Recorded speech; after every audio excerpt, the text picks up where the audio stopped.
welcome to the Quantum Egg podcast, a place where we discuss books, films, plays, and all manner of nerdy zeitgeisty interests. Today we're going to be talking about the third and final 2023 Doctor Who special, which finally introduced Ncuti Gatwa as the 15th Doctor, and featured Neil Patrick Harris as the Toymaker. This episode was full of surprises and twists, so spoiler warning if you haven't caught up yet. Shall we get our general reactions out of the way then? Yeah, I did like this episode, to be honest. Yeah. It was kind of a mixed bag. It was a bit like the first episode of the specials to me, where I really loved aspects of some of it, and for other parts I was, like, confused. Right. Not, like, didn't like it, I was just confused. Not in the worst way, it just took a bit of thinking and kind of being like, oh, I see why they did that, I think. Okay. You're talking about by generation. Maybe. Because I think lots of people are confused about that. I think by generation split people squarely down the middle, to be honest. I think everyone can agree it's stupid. I think it's just whether you're willing to accept the stupidness or whether you're not. But to be fair, we'll talk about this in a minute. Yeah. But what Russell T Davies has said, what he thinks this by generation means, I'm not a fan. Yeah, I don't think many people are, you know. Well, I don't know what he said, so this is going to be a surprise we for will me. get there. We will get there. Okay. But in terms of the episode itself, loved the Toymaker. I really loved the Toymaker. Yeah. I thought Neil Patrick Harris absolutely smashed it. Honestly, one of the funnest villains I think we've had for a while. Yeah, 100%. Like, he was silly with it, but also really creepy. Yeah. Like, he had the edge of mania that really set me on edge, and I was like, okay, this is a dangerous individual. Yeah. I think for me, probably the Toymaker's like up there with one of my favourites, to be honest. Yeah. Like, I haven't felt that invested in a villain since The Master, personally. I mean, he definitely did have, what's the guy called who played the Master? John Sims. John Sims. I was going to say Jonathan Sims, but that didn't... Jonathan Sims. Oh, that's the Magnus Archives. That's the That's Magnus what I'm thinking. Archives. That's another episode. No, it is John Sims. Yeah. But John Sims, I think John Sim? Sorry, I'm going to John look. Sim. I think it's Sims. John Sim. John Sim. Is John it? Sim. John Sim. But I think he had a similar, like you were saying, like manic energy as John Sims. John Sim. Doctor. No, it's John Sims 'S. John Sims Doctor. Okay, right. Speaking of John Sims Master, I know that he means a lot to you as a villain, Seb. Oh, yeah. Yeah, he's my favourite Doctor Who villain ever. Like, the Master, played by John Sim, was, for me, just the most, like, pathos-filled, manic, chaotic, crazy, unpredictable, slay, amazing, incredible, beautiful villain ever. Like, I don't know what it is about him that captivated me so much. I think he did have that, like we said, he was similar to the Toymaker in that, you know, he was just messing with him all the time. But there was also this strange oldness. I don't know how to describe it. It's the bit where the Toymaker is, like, sitting opposite the Doctor and they're having this, like, discussion about humanity and stuff. And I don't know, just the nature of things. And he's got this, like, weird kind of elevated look in his eye. And it really freaked me out. And it was the same with John Sims Master. Yeah. Like, he really did the same thing to me, where he'd just look into his eyes and you could just see, like, this age-old, like, not hatred, it was worse than that. It was, like, sadness. Yeah. Ooh. Well, I think that's one of the appealing things about the Toymaker is he's kind of the classic archetype of the trickster character. Yeah. You know, he's a Loki-esque, all he cares about is the game. You know, morality doesn't come into it for him because it's all about the game. And I think those types of characters, and like you said, kind of, I mean, they mention it in the episode, but godlike characters, add a really interesting dynamic to how the Doctor acts around them. Because, you know, most of the time with the Doctor acts very superior because he's always the oldest, he's always the most powerful, technically. When he's, like, faced against any given enemy. So I think it's really fun when there's someone as old or older than him. Yeah. And, you know, someone that he doesn't quite understand. Yeah, because the Doctor has always been the master of his domain, which is, you know, kind of our world, I guess. Like, he has this, what he thinks is a moral superiority always, and his moral compass is so set. And then when it comes to a villain like that, it's all completely thrown out the window, because that villain doesn't care. You can't reason with him the same way you would with, like, an alien from our universe, or a person, or anything like that. It's not the same, and I think that's what makes it so interesting. Yeah, and they're usually, sorry Beau, I just want quickly, but they're usually not straight up evil either. No. Is the thing that I like about them, because the toy maker, even though he's doing bad things, he's not doing it because he maliciously hates people. You know, like the Daleks, the whole fascist ideology is that they want Genocide. everyone to look like them. Like, the toy maker isn't doing that, it's just because it's his nature. Yeah, it's just what he is, like, in his dimension. Like, he is the master of it, because that's what it is. It's like you said, it's his nature. And it was the Doctor's fault that he came over, because he played a game at the edge of the universe and invited him in. So, yeah, true. At the end of the day, like, I mean, that was the same thing that happened before to let the toy maker in, isn't it? Yeah. I think that's what happened. Yeah, of course. Because that was strange to me. That was tenuous. I did not like that. No. The salt at the edge of the universe thing. Did you not like it? Nope. Why? Because, and I will tell you why, and it's very specific. I understand the concept, I just don't think the execution was great. Maybe there wasn't enough weight put on the salt. It's not that. What it was is he sprinkled the salt, and the whole thing is that these creatures think they have to count everything because of folklore, right? Yeah. Because something can be simultaneously true and untrue. So it's true in folklore that creatures have to count the salt grains, but it's untrue because creatures don't exist. However, that's about vampires, specifically. Right. And the creatures know they're not vampires. They're imprinting on the Doctor and Donna. True. Do they know about vampires? Well, yeah, because they know everything the Doctor and Donna know. True. Yeah. So it's That's kind of... yeah, that doesn't really make any sense, does it? And is it a game? Is that a game? No, it was more a trick. It was more a bluff, a faux bamboozle. pas. Yeah, a bamboozle. A really crazy bamboozle. But surely in previous episodes or at some point a similar thing has been done and it didn't summon the toy maker. I think he would say that's because they weren't where the boundaries so thin at the edge of Right. time. I think maybe there was a better way to do it. Like if they actually played a game. This is what I mean. I think they could have. I actually think it would have been quite a funny scene as well if they'd had to play a game with themselves. But but to me, it didn't fit the folklore. And maybe this is like, different creatures have been said to have like counted the grains of sand. But personally, for me, it's from what I know, it's vampires. Yeah. And they know they're not vampires. Yeah, exactly. Yeah, I didn't like it. Yeah, no, I get where you're coming from with that. I wanted to like it and I wanted to understand the connection but it wasn't strong enough. I just think it was a little sloppy. It was sloppy. It was, I think it could have very easily been righted as well. Just make them play Snakes and Ladders, for God's sake. Hopscotch. Yeah. Have a little rock, paper, scissors. Something like that. Yeah, literally anything else. Yeah, but you know what? Neil Patrick Harris was so good that I actually didn't care how they got him into the episode. Yeah, he was great. So would you say the Master is if Jonathan Sims Master is your favourite John Sim. Doctor Who villain? Jonathan Sims Master is your favourite Doctor Who villain? He's John, not Jonathan. Oh. I'm sorry, it's just Okay, funny John at this point. Sims Master. Yeah, John Sims Master. Sorry, repeat the question. I forgot, I was being so annoying. I actually can't say it. It's like lost meaning Yeah, now. you've got a mental block on it now. Okay. Would you say John Sims Master is your favourite Doctor Who villain? 100%. Okay. 1,000%. But do you have a favourite villain? You're allowed to say the same if it's the same. I mean, I was like, I could go with something different, like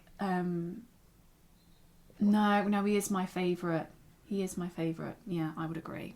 Or it's not really a villain as much as an ambivalent entity, really. The Midnight villain.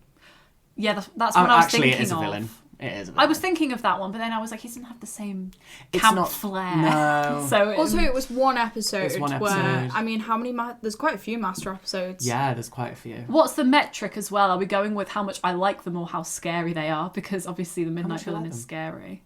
Whatever you think. Okay. Just whichever is your I'm not favourite. really scared by the toy maker. No, sorry, the Master, but I prefer him. I'm scared of him because of how weirdly human he is as well. I'm gonna say, the Master scared me when I was a kid. Yeah. Especially that episode where he's an old man when the Doctor first encounters him and he doesn't have any of his memories. Yeah. And then when he recalls his memories, really freaked me out as a It's kid. disturbing, it is. That And- actor was giving everything. Oh, he's amazing. He's amazing. I He love is so him. good. Yeah. He is a classic. He's a king. Also another like BBC staple. But yeah, he's my favourite. What about you, Charlie? I'm trying to think. Like, you know, something that's had the biggest impact on me. Because Martha's era was definitely like my first era of Doctor Who. So for that reason, I do have a lot of like nostalgic love for the Master. Yeah, same. But I do really love human Daleks. Human Daleks. Yeah. Any variation on Daleks getting emotions or being human. I was just thinking of when he goes in, he becomes a The suit, New he's York. like, I'm a Dalek. Do you know what? I love it though. Do you? I love it. I think the American accent just like... Oh, it's amazing. It's so camp. I'm not saying that as like, I hate Americans. I'm Wait, just wait, saying it was a bit weird. Which episode? What are you It's the talking one about? where they go to New York and they're building the Empire State Building and the Daleks are controlling it, and then there's a Dalek that is a human Dalek. I've not seen that episode. Have you actually? It's got Really? Andrew Garfield in it as well. No, I've not seen this It's episode. amazing and it's so silly, but like genuinely that bit at the end Yeah. of the episode. Sorry, spoilers. If Yeah, you want no, to no, it. it's fine. Where he like gets shot. Oh, yeah. It's so sad It is because sad. then the Daleks turn on him because they're like, you have blasphemed because you're like, not blasphemed, that's not the right word. They do that at some point, but it's not this point. Yeah. They're like, you are a disgrace because he has emotions. So good. Genuinely. That's the Yeah. stuff I like, you see. I'll probably like that episode when I get yeah, around it's to crazy. watching it. It's the one with the pig people. Yeah. Oh, okay. No, I have seen this episode, but it was years ago. Yeah, you need to rewatch it. Yeah. No, but I think I'm going to say that. I think that's what gets to me most is when there's any sort of human Dalek or what's the mad Dalek? Is that Khan? Dalek Khan? Yeah, the one that's like prophesizing and he's like, Yeah. He's so good. I But love that the one. whole thing is that he's like orchestrating the destruction of the Daleks. Yeah. Self-destruct. I do think when the Daleks are done right, they are really interesting. I completely agree. And Davros as well. Davros. What a little freak. Little freaky. I love Davros. Freak of the week. But yeah, I'd say the Toymaker is very much up there. I'd say he's in Yeah. my top 3 now. Yeah. Oh, Yeah. interesting. Just because he was such a delight. Yeah. Yeah. I don't know if he's in my top 3. Yeah. Maybe top 5. Top 5. We'll Yeah. take it. We'll take it. Neil will take it. It's because of Neil. Like, he really did such a good job with it. He did. I honestly think if it had been played by the wrong actor, it would have been disastrous. Yeah, I completely agree. But that's because Neil Patrick Harris understands what camp is. Aha. Ah, a little segue there. Because as we all know sat here, Russell T Davies is a big fan of camp. Oh, yeah. Huge fan. He's been doing it since he first started writing, as far as I'm concerned. And I want to talk a little bit about what we think camp is, what some people have suggested camp is, and how camp is used in media, and Yeah. specifically in this episode of Doctor Who, to say things, undermine things, all of the good juicy stuff. Okay. Yeah. And also, I really like to think about the way that camp has changed meaning over the years, and the modern understanding of camp isn't the same as what it was like 10 years ago. Yes. Well, in that case, Bo, would you like to tell me what you think camp is? What does it mean to you? What does it mean to me? I think, like, a lot of people think it's just kind of like an aesthetic. And I think that's something that I grew up thinking it was because, well, I think my first understanding of it was like not a drag queen, like a pantomime dame sort of a thing.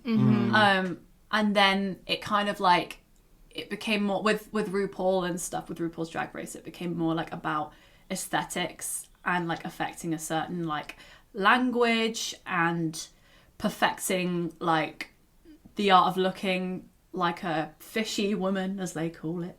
And then as I began to like look into British drag more, I started to like understand it more as something that's more political, and see some of these artists. And also there were some artists like Sacha Velour and Milk who really pushed the boundaries about what drag was on the show and got a lot of pushback for it because they weren't, I don't know, like creating the perfect silhouette, making shapes. They were more focused on like freaky, weird stuff, or like pushing the boundaries as to what's considered like what makes you look like a woman. Because as we all know, women can have body hair. Yeah. And to say that they can't is a very political statement. Yeah, oh, that's interesting. So in your mind, at least for a little bit, camp was a very narrow category of what someone could look and act like and speak like. And it's gay. It's all decided by gay men, as opposed to a lot of the, you know, the vast queer people that created camp. You know, That's interesting. drag kings and trans women and all the rest of it who were there in the trenches making it. Yeah. Do you know what? I probably agree with you. Is that's what I sort of thought back in the day. I would say in terms of media, my idea of camp did sort of extend to films that were so bad they were good. No, because this is mine as well. Yeah.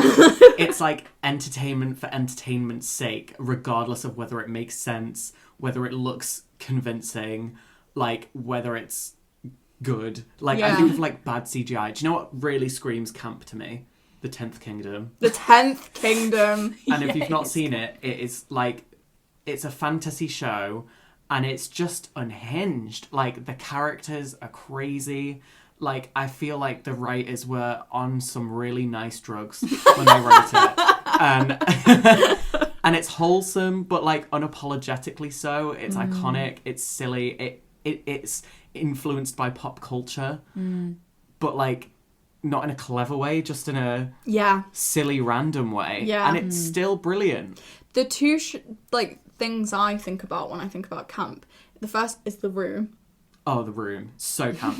Yes. Yeah. Accidental campness is like the best thing ever. The Room, and then probably, I mean, the Rocky Horror Show is a given. Yeah. Moonstruck, anything with Nicolas Cage in it. Yeah. Oh, and that was what I was going to say. The film The Birdcage with Robin Williams in it. Yeah, that's a good one. I've not seen that one. It's fantastic, but essentially the plot is these two gay guys. One's really out and camp and is a drag queen. The other one's like out, do you know what I mean, and camp in his own way. But like traditionally more masculine. Like that's what Robin Williams plays. And they have a son, and the son comes out to them as straight. And tells him that he's going to get married, but the girl he's getting married to is like from a really conservative family. That's hilarious. So when they meet, the camp dad like dresses up as a woman and pretends to be like the mum. Oh my god. That's so good. And it's fantastic. That's great. So those two things I think is like predominantly what people think of when they think of camp. Yeah, I would agree. Yeah. It's RuPaul's Drag Race and things that are so bad they're good. Yeah. And like just entertaining and fun. Yeah. It's also like, I think, pushing it back against like that kind of Victorian mindset of all art has to be stripped back and make sense, and like, you know, it's all, it has to have a moral and all the rest of it, whereas camp is about just like having fun and just going over the top, doing whatever you want, and not because there's a reason, but because you want to. Exactly. Yeah. But in that vein, I think that camp can sometimes be misinterpreted as frivolous. Yeah. For that reason. And because something is fun and lighthearted and colourful and funny, it can't be serious. Yeah. And I think we're getting a little bit of pushback on that. And I think Russell T Davies has continuously used camp to undermine a lot of things about society. Yeah. Or to talk about political ideas through camp. And I think this is just another episode where he does that. So I'm just going to pull up a quote by, I mean, is it Mo Myers or Moe Myers, do you reckon? Mo. So this comes from Mo Myers' book, The Politics and Poetics of Camp. And in it, they write, as practiced by these contemporary groups, camp is both political and critical. In the sense queer identity is performative, it is by the deployment of specific signifying codes that social visibility is produced. Because the function of camp is the production of queer social visibility, then the relationship between camp and queer identity can be posited. Thus, I define camp as the total body of performative practices and strategies used to enact a queer identity, with enactment defined on the production of social visibility. That is very wordy. Well done, Charlie. Thank you. It's very wordy and dense, so I'm just going to break it down into something a bit more simple. Yeah. So here I think that Maya is positing that camp and queer identities are intertwined through the medium of performance. Mm-hmm. So queer as a term, as we know, because we're all quite comfortable with the word queer as a defining label for ourselves, it defies essentialism. So with terms like gay, bisexual, lesbian, those labels are used by the heterosexual society to categorise us according to sexuality. Yeah. So it's very biological, it's very like, it's to do with bodies, it's to do with an act, it's to say, I know what you are because you adhere to X, Y, and Z of what I think a lesbian is. And queer doesn't do that. No. It does little beyond suggesting something other than the social norm, and it does so through performance. Because I think, and you can disagree with me if you want, but I think choice is an implicit part of the queer identity. I think it's, and I don't think this is a bad thing. And I don't think saying because something is a choice, it's not something you have to do, or it isn't inherent, because as we know it is, but it is the choice not to conform. It's the choice to, often we signify queerness through alternative dress, makeup, gender expression, pronoun use, refusal to be defined. And it is through this performance that queer intersects with camp. Because camp, as we just sort of discovered, is a little bit of an aesthetic. Yeah. As well as other things. I think, we can look at, if we were going really awfully typical, stereotypical, rainbow unicorns, glitter is very camp, Yeah. And I think it's through this identity, visibility, performance that we are able to point out and criticise cis heterosexual society. Yeah, and it's almost, I think, why these people, especially, gay men who decide to wear, rainbows, glitter and all the rest of it, there is such a pushback against them, especially from heteronormative gays, I want to say. Yeah. I've seen it a lot from, masculine men who will be like, ooh, I hate men who do that. It's such a joke. It's so ridiculous. It makes us all look stupid. And it's why? Yeah. What's so bad about it? And it's because it's going against that heteronormative cisgender norm that I think, it does get such a pushback. Yeah. To come back to Doctor Who, Russell T Davies has continuously used camp in order to critique heterosexual cis society and norms. As far back as his early episodes, I think of Cassandra. Yeah. Of Camp Queen. So camp.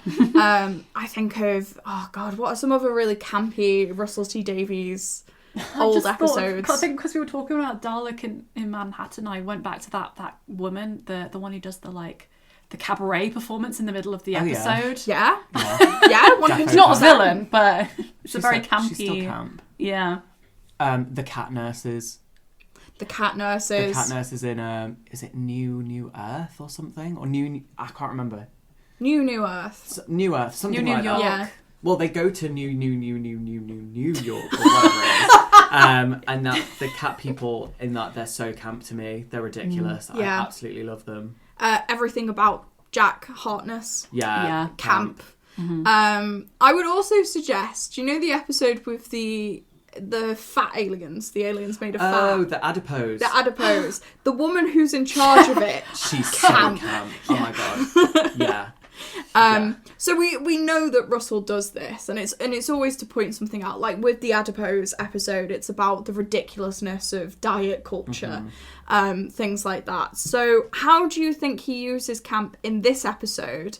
With the toy maker, what do you think he's trying to say? What do you think he's trying to do? Is it just frivolousness? I think Yeah, I've got a few thoughts about that. So I think for one, for me, I don't know if this is a political statement he's making so much as like, it feels like the opposite of the representation we got in the first episode, where it's like a character being allowed to be a fun villain. You know, it's getting that return to the, you know, where everyone's always like, oh, I wish we still had camp Disney villains. Yes. It's that kind of thing where, you know, he has a character that's really over the top and really fun and really queer, but also gets to be a villain. And that doesn't mean that all queer people are villains. It just means that we get to have a bit of fun with it. Yes. Yeah. So I think that's one thing. Also, I think there's a moment where I watched the Doctor Who, it's not called Doctor Who Confidential, Unleashed, where he was talking about the toy maker's racist past as well, and how he kind of tried to use the toy maker using cultural appropriation with accents, and, you know, he has a bit of like a wink and a nudge towards like his racist past in some of the things that he says as well. Interesting. I'm not sure how successful this was, but his intention was to kind of point at it and tackle that through camp. Mm-hmm. Oh, I definitely don't think he did that. No, you think he didn't succeed in that? I did not get that at all. No. I understand what you're saying and what Russell was trying to say, because there's that whole section where the inventor of the TV's assistant goes to buy the doll, and he's like, "Oh, you're used to a warmer climate or whatever." I can't do a German accent. This is apparent. And, you know, it's that stab at racism. But to me, that was just so It was nothing. It was a bit like he was a little bit afraid to do it properly. Also, you can't really be racist doing a German accent. Yeah. That's not racism, that's just stereotyping. Or cultural appropriation. No, it's not. No, I think he was afraid to do like a over-the-top, actually racist accent. And I don't think he should have done that. He shouldn't have done that. I think maybe he was trying something that didn't quite translate. My issue with if you're going to tackle issues like that is do it. Yeah, do it or don't. Hire a person of colour to write the episode and the issue. Do you know what I mean? Someone who knows what they're talking about, or at least someone who's done their research. Or do your research, Russell.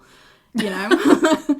And do it or don't. I just say don't. Like, please don't. We don't need it, I don't think. It's interesting tackling a character like that because the racism of it is inherently baked into what it was originally.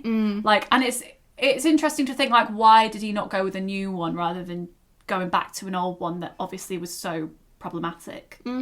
It's a good question to ask, I think. Especially because the original one, he was wearing like an Imperial Chinese outfit, and that's never once brought up in the episode. So I don't know. Yeah. Interesting. It is interesting. It almost makes me think he should have just like either just remake the character anew completely, or, you know, especially because when you think about it, it's very obvious we were supposed to like the toy maker. That's the issue. Yeah. He's very charismatic. And I don't think they go hard enough with that, if that's the case. Yeah. I had no idea about that because I've not seen the old episode. No, I haven't seen it either. So yeah. I wouldn't. Interesting.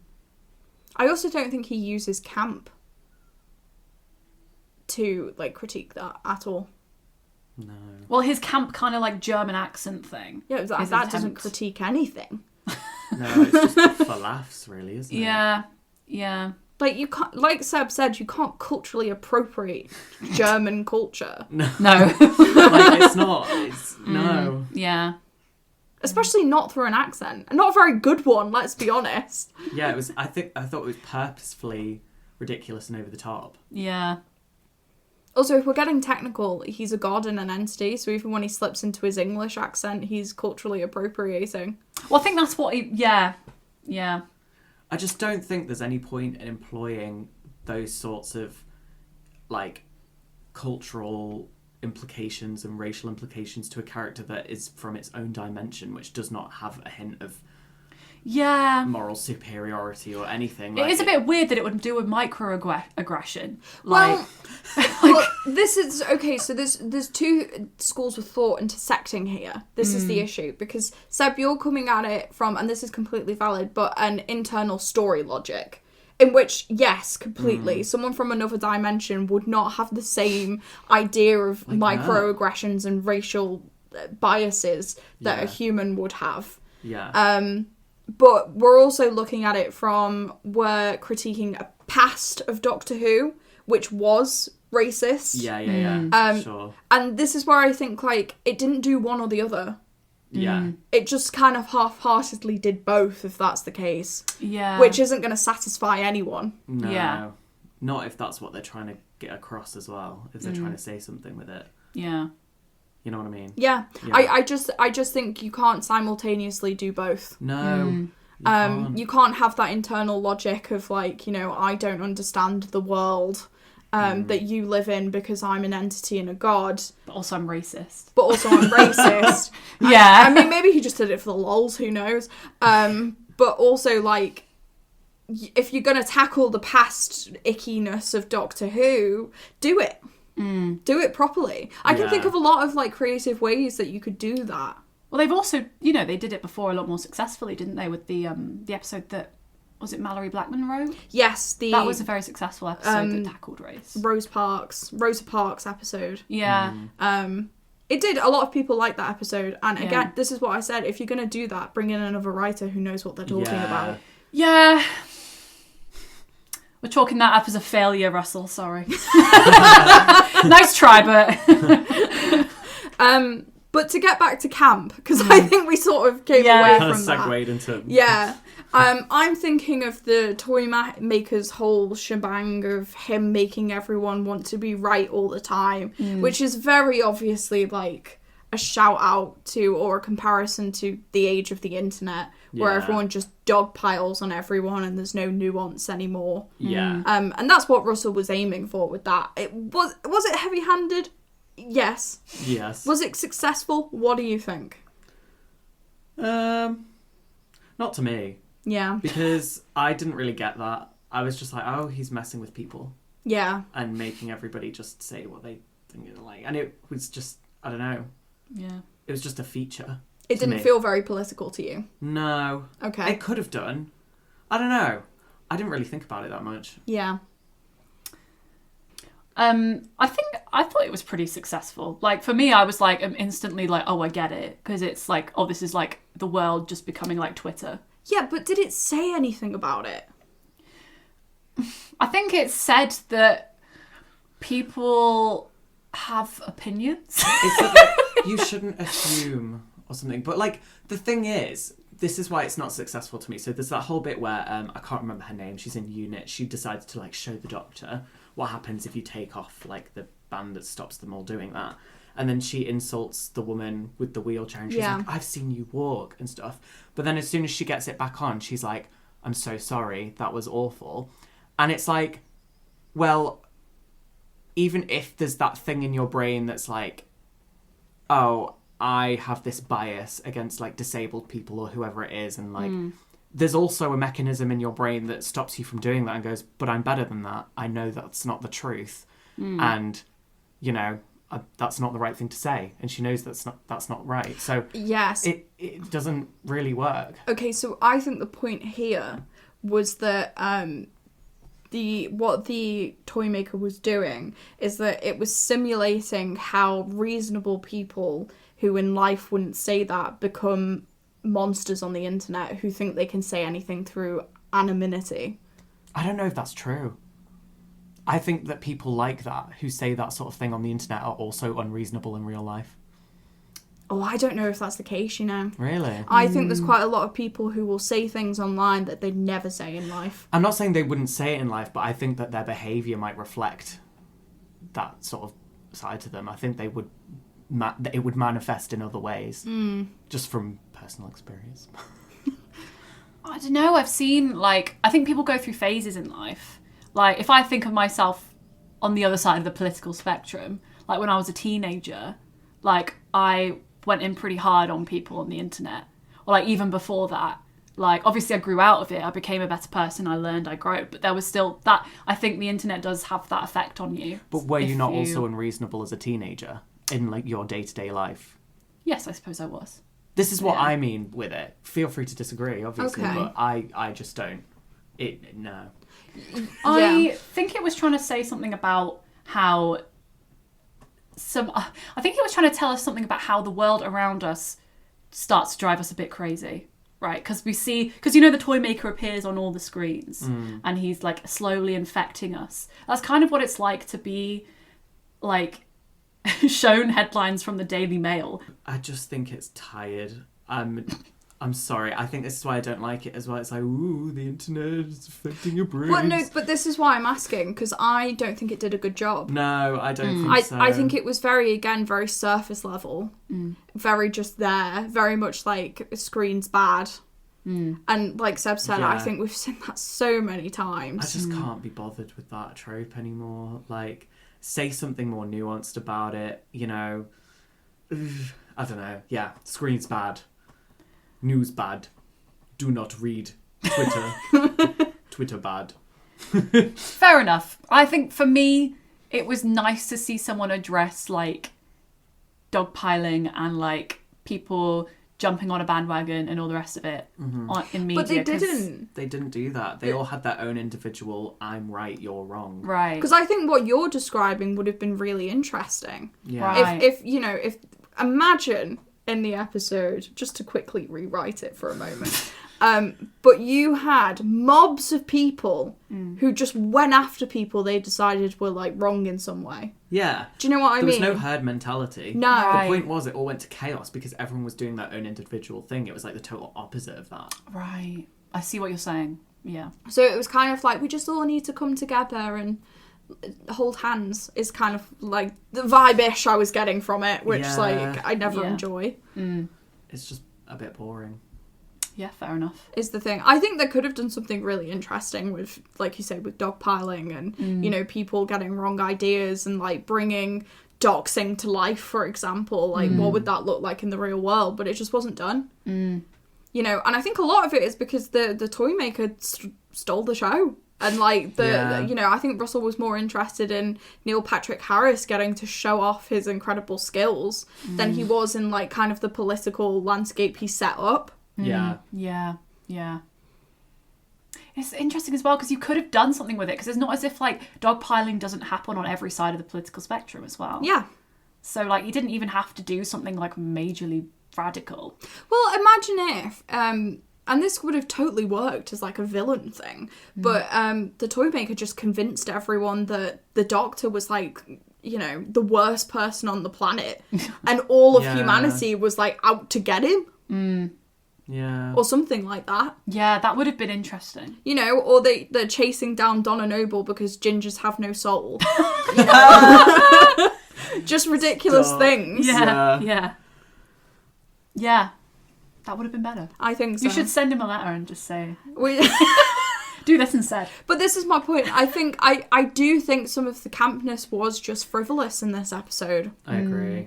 And that's not to say it's a bad thing, but I can't think of many ways in which camp specifically was deployed to say something.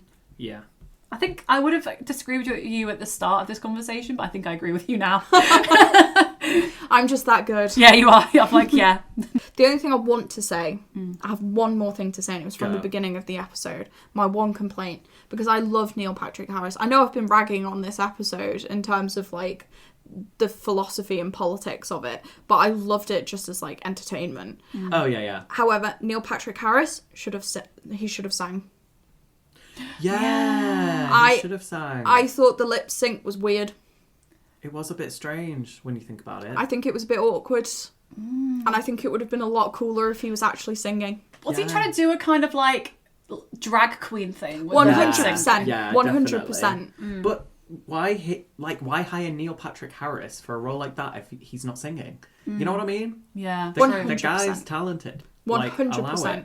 I am forever going to be mad that I don't have Neil Patrick Harris's cover of the Spice Girls. Because that would have been legendary. That would have been great. I would have had no complaints then. Everything I just said for the last however long we've been talking, I would have wiped off the slate. The camp just would have been too powerful. But yes, moving on, we're going to come to another point of contention with the episode. Do you know, we all started with saying we like this episode and we've done nothing but be complain like, about yeah, it. complain about it. For the record, I love this episode. We're going to talk about bi-generation. Oh. Not to go back to ragging on it. WTF? I just did not want to. Well, like, when I was watching it, as I was watching it, I was like, I have no idea why this is happening. I'm willing to go along with it because Doctor Who is historically nonsensical, but it was just a bit too nonsensical for me, personally. I feel like it did take some of the weight of a regeneration away for me.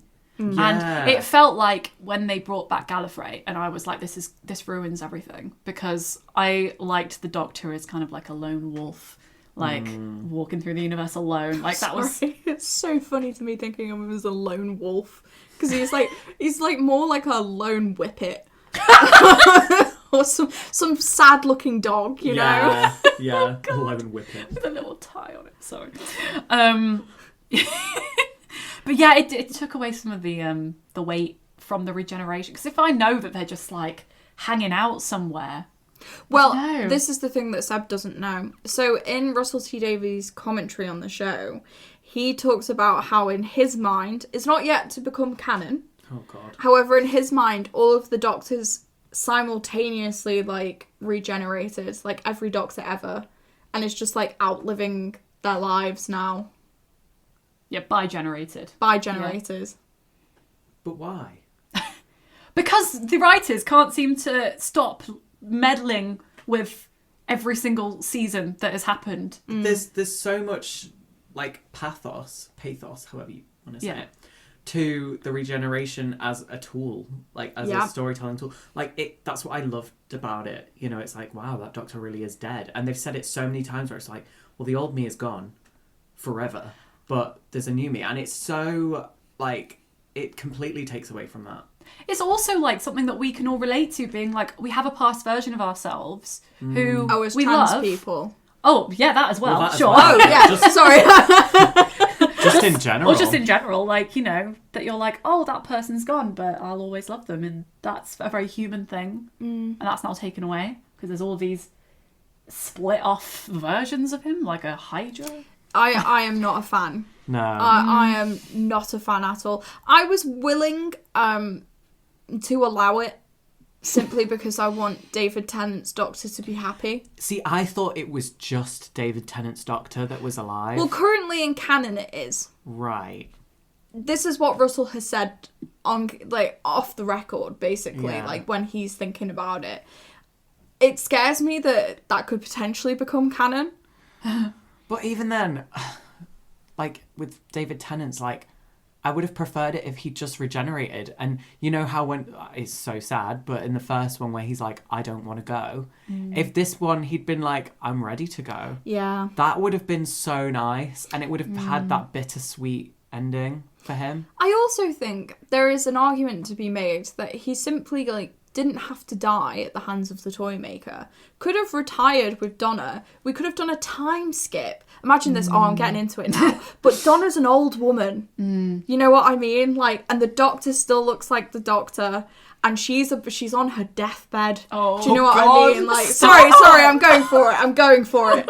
But you know, like, and they're having this really nice conversation where they've had this wonderful life together. Yeah. And then he's like, once she passes away, he's like, I'm ready now. Oh! And he really sweet. regenerates into Shooty. That would have been so cute. I mean, it would have made me sob, but that's good. That's better Yeah. than messing with all the timey-wimey It's stuff. better than what we got. Yeah, I'd like that better. By quite a landslide.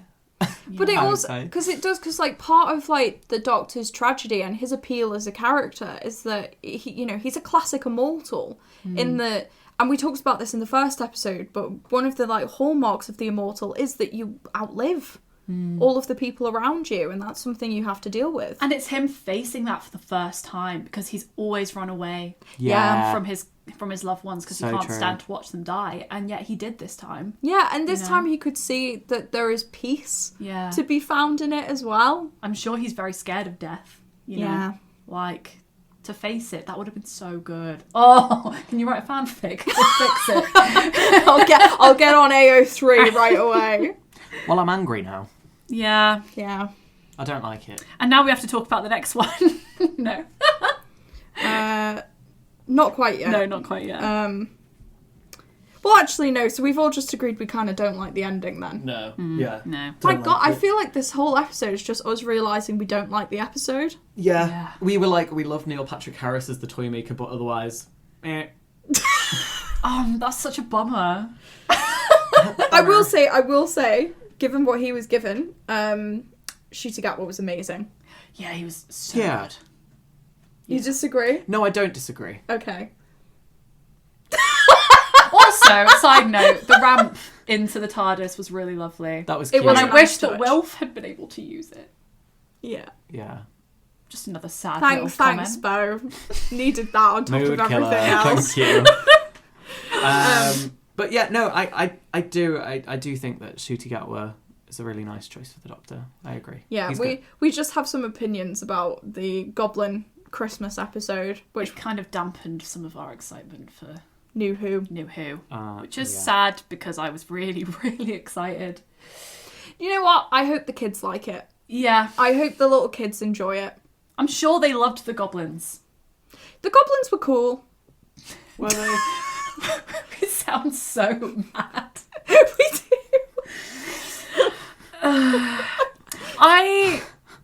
Are we actually talking about the next We episode? can have Yeah. a little conversation. I- We're not going to do a full episode on this No. because we wanted to do the 3 specials with David Yeah. Tennant, and then we're leaving Doctor Who for a while. Yeah, I think that's for the best. I think we all agree that we don't like Ruby as companion. Silence of agreement. It's just so disappointing that we get this wonderful queer, Black Doctor. Let me say this. This is all I'm going to say. Her family was so diverse and interesting. Mm-hmm. Her friends were all cool, interesting individuals who looked like they would have been great. And who did we get as a companion? Another stereotypical blonde, boring white girl. And why would her friends be... I'm sorry, but why would her friends be interested in her? I mean, we don't know what we don't. So mean. We don't know if she's straight at the moment. No, it doesn't really matter. But you know, we've had a bi and lesbian companion so far, and like you say, it just, you know, I think it would have been great and it would have been fantastic for a lot of little kids if we'd had a Black Doctor and a Black companion. Yeah. You know? Yeah, because it could have been... I can't talk about it. Gets too sad. How did you feel about the inclusion of Davina McCall? Just don't talk to me. I can't talk about it. I was actually very positive about the Davina Were you? McCall. Yeah. Yeah, I you were quite very enjoyed excited by it. that. That was camp. Look, the reason I was excited is because my mum watches Lost Families all the time. For anyone listening who's not British, there is a BBC show called Lost Families where they actually connect orphans or people looking for family to lost family members, and Davina McCall is actually the presenter of that show. Did you not know? I've never seen it. That was the whole gag. Oh. That was camp. And Yeah. I really enjoyed that. And her being murdered by a Christmas tree, kind of cool. You know what Even I though did she love? wasn't actually murdered. No, but No. You can't murder Davina McCall. Why not? Who would present Big Brother? Someone else. No! Claudia. Sacrilege! Claudia Winkleman. Claudia Winkleman. Can I just say I did like the idea that it's not me being clumsy. There are just goblins that just show up and knock things over and stuff like that. But where are the goblins from? Why are they doing this? They're Why? aliens. No. Do you know what? I'll agree with Seb on this. One of the things that really annoyed me about it is the Doctor didn't do his usual oh, it's the plaque toy from the Space Regular Section 83 of the universe. Yeah, they were Yeah. just oh yeah, they're goblins.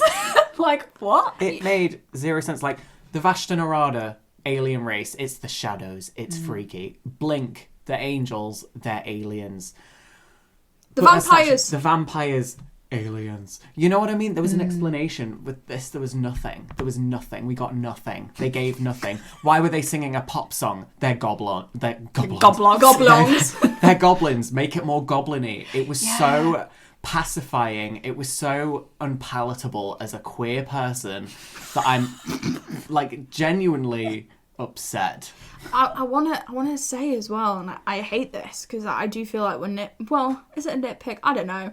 I don't want to sound like I'm just like throwing every Charlie, we've picked queer criticism. So many nits on this podcast that I think at this point it doesn't matter. Okay, I'm gonna say it. I'm so sick of like the big evils being fat.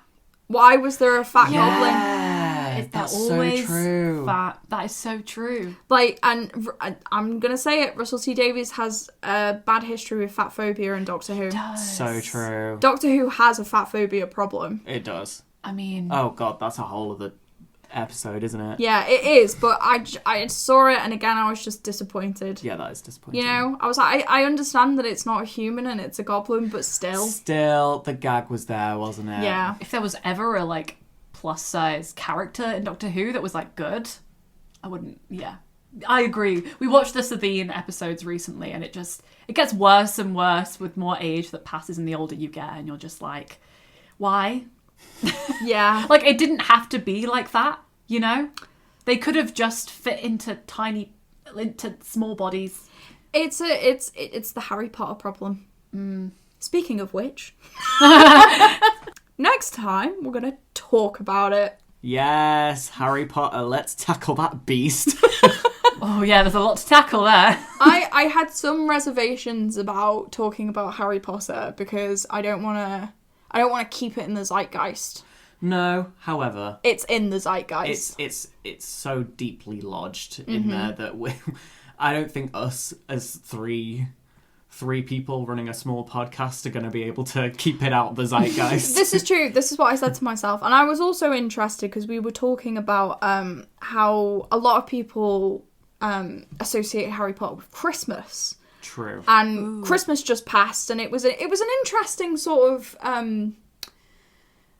I just can't think of the word. Reflection? Yeah, it was interesting to reflect on how everyone's morals sort of flew out the window a little bit. Oh, 100%. They always do. You know, and how we felt about, do we still want to watch Harry Potter at Christmas? Like, no, not really. So I think we're going to talk about it in that vein. We're going to talk about everything Harry Potter related in 3 episodes. So tune in for that. If you enjoyed any of what you heard today, drop us a follow on Instagram at quantum.egg and Twitter at quantumeggcic for more updates. Next time, we'll be visiting another beloved British institute, which, unlike Doctor Who, has made no attempt at modernising whatsoever. Join us for a post-Christmas dissection of Harry Potter, the thought politics of the film's association with the holiday, and some good old-fashioned trans critique. Thanks for listening to the Quantum Egg podcast, and stay tuned for more. The Quantum Egg podcast is a project from Quantum Egg Theatre Company, a theatre company based in Manchester. Trans and neurodivergent-led, we make radical, queer, groundbreaking theatre in tandem with talented emerging artists in our community. To find out more about our mission, visit the link in the description. Quantum Egg is a volunteer-run company. If you liked what you heard today and believe in our mission, you can donate the price of a cup of coffee by visiting our coffee page. That's ko-fi. Link also in the description. You can also help us out by giving us a 5-star review and telling us what you thought of today's episode. The Quantum Egg podcast is hosted by Charlie Wrigg, featuring Bo Warner and Sebastian Emerson. Edited by Bo Warner, sound designed by Anastasia Zhikova.